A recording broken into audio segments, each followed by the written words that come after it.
I'm here on the TrojanLabel stand with Thomas Jensen next to the Trojan 2. And Thomas, this machine uses the Harlequin RIP. Yes. So we decided to go and use the Harlequin RIP because it makes it easier for us to give our users and customers user-friendly experience when loading jobs to the machine. So we wanted to make it as flexible as possible and not interfering too much into what they are used to in other workflows on other systems. So we tried to do a mix of our own interface and then Harlequin, and together with Citron, they gave us the opportunity to customize the client. So that means that we can actually have the client direct on our touchscreen interface, and we can work directly on the RIP server and then load jobs into our, what we call, it's a very unique job library. So that makes it very easy and very flexible for the customer. It's a really nice looking user interface. It's going to make it a lot easier for the operator.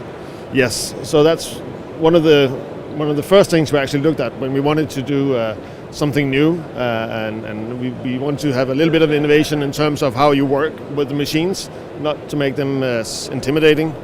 So we said, okay, what's the approach? And we said, let's look at, everybody's having a tablet today, so they're used to that, and it feels a lot more secure for them to work with that.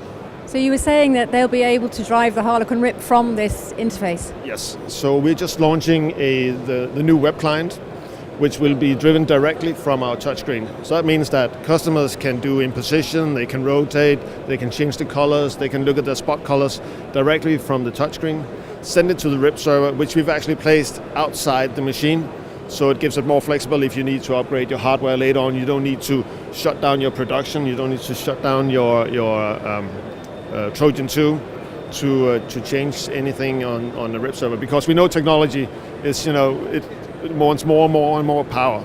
But we've tried to do a very light client, so it doesn't really, you don't need to have the very expensive machines running this. But then if you need the very fast performing Harlequin RIP, then you can place it on a bigger computer outside. I imagine that updates will be a lot easier to do as well. Yes. So these machines, if they're connected on the internet, all the updates are automatic, and we do that for free for our customers. So if there's anything that we change and we see that we have a better workflow, or we want to change something that, because we learn every day from our customers. They say, oh, we want that, we want this. And we say, okay, we then take the best of that and we apply it into our interface, and we do a release more or less like once a year. So tell us about the capabilities of the device then, and the types of jobs that are printed.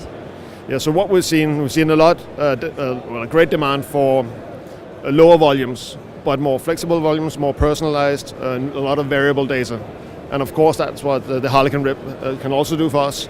And our machine is very flexible when it comes to that, because it's easy to change your materials. We can print on many different types of substrates, and it makes it a lot easier for our customers to customize the labels for their customers, and also in very short volumes, because there's no change in cost. If you're running one label or 5,000 labels, the cost is the same per label.